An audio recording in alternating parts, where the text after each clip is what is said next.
حضور غوث پاک رضی اللہ تعالیٰ عنہ نے نا نبی پاک صلی اللہ علیہ وسلم کی اتباع میں وقت گزارا ہے۔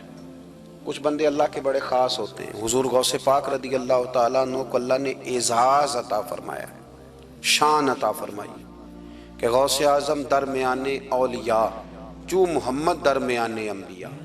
اس طرح نبیوں میں رسول کریم کا مقام ہے نا، اس طرح ولیوں میں غوث پاک جیلانی کا مقام ہے۔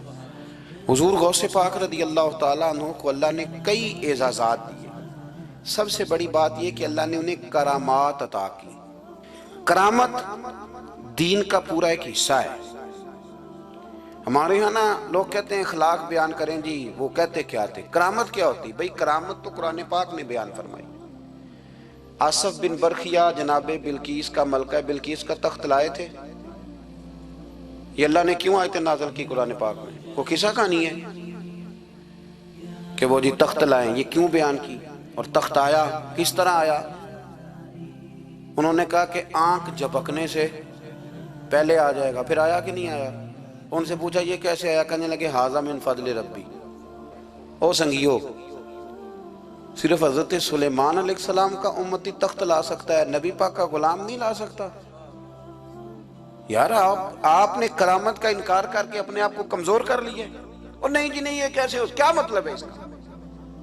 آپ سورہ نمل روز پڑھیں اور جناب سلیمان علیہ السلام کے امتی کی شان بیان کریں کہ وہ آنکھ جھپکنے سے پہلے 80 گز اونچا، 80 گز چوڑا، 80 من وزنی تخت آنکھ جھپکنے سے پہلے لے آئے۔ کسی بندے کا ایمان خراب نہیں ہوتا۔ اور میرے غوث پاک جیلانی، یہ وہ بندے ہیں جن کے بارے میں نبی پاک نے فرمایا کہ میری امت کے علماء بنی اسرائیل کے نبیوں کی طرح ہیں، امتیوں کی طرح نہیں۔ کن کی طرح؟ نبیوں کی طرح، نبیوں کی طرح۔ حضرت غوث پاک رضی اللہ تعالیٰ ہم کو ملانگ لوگ نہیں ہیں، الحمدللہ تعالیٰ۔ ہم تو غوث پاک کی کرامت بھی مانتے ہیں پر قرآن و سنت کی اینک لگا کے مانتے ہیں۔ یہ میری بات سمجھ لیں۔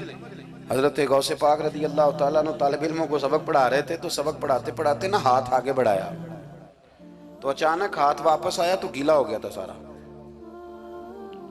تو شاگرد بھی بڑے سیانے ہوتے ہیں، انہوں نے سبق چھوڑ دیا، استاد جی کے گیلے بازو کو دیکھنا شروع کیا۔ حضور یہ کیا ہے؟ تو غوث پاک بھی غوث پاک تھے۔ ہر بندے کا ہاضمہ اتنا اچھا نہیں ہوتا کہ اس کو ہر بات ہضم ہو جائے۔ کئیوں کو بد ہضمی بھی بڑی سخت ہوتی ہے، کھٹے کھٹے ڈکار آتے ہیں بات سن کے، کانوں سے دھواں بھی نکلتے ہیں کئی دفعہ۔ تو انہوں نے پوچھ لیا فٹافٹ کہ حضور یہ کیا ہوا؟ تو غوث پاک کو پتا تھا کہ سب کا ہاضمہ ٹھیک ہے۔ میاں صاحب نے بھی کہا تھا خاصاں دی گلاما آگے نہیں مناسب کرنی۔ اگلا شعر میں نہیں یہ پڑھنا کیونکہ زیادہ ڈاڈ ہے تو میں ادھر ہی رہتا ہوں، اتنا ہی کافی ہے کہ خاصاں دی گلاما آگے نہیں مناسب کرنی۔ انہوں نے کہا حضور یہ کیا ہے؟ تو آپ فرمانے لگے تمہارے والی بات نہیں۔ اللہ اکبر۔ ابھی سبق پورا ہو رہا تھا تو بندے دوڑے دوڑے آ گئے اور انہوں نے نعرے لگانے شروع، یا غوث یا غوث یا غوث۔ لوگ کہتے ہیں غوث پاک سے ملتا نہیں۔ میں کہ ٹھیک ہے، انہوں نہیں نہ ملیا، جنہوں ملیا اس تے رولا پانا نہ بڑا ملیا ہے بڑا ملیا ہے بڑا ملیا ہے۔ اپنا اپنا معاملہ نا۔ کسی نے کہا حضور کچھ نہیں دیتے، تو کسی نے کہا میرے کریم سے گر قطرہ کسی نے مانگا، دریا بہا دیے، در بے بہا دیے۔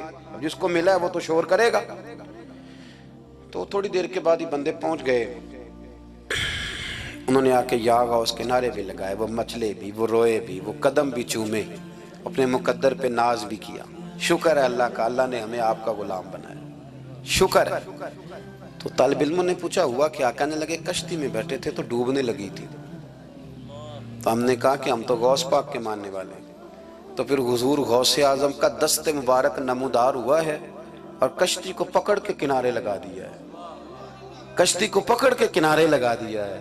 ایک قریب کہنے لگا یہ کیسے ہو سکتا ہے؟ تو دوسرا اس کی کمر پہ تھپکے دے کے کہنے لگا ویسے ہی ہو سکتا ہے جیسے آصف بن برخیا کے ساتھ ہوا تھا، بالکل ویسے ہی ہو سکتا ہے۔ سیدنا غوث اعظم کی کرامات اتنی متواتر کے ساتھ ہیں کہ ملا علی قاری فرماتے اتنی تو کرامتیں سنی نہیں اتنی غوث پاک کو اللہ نے عطا فرمائی۔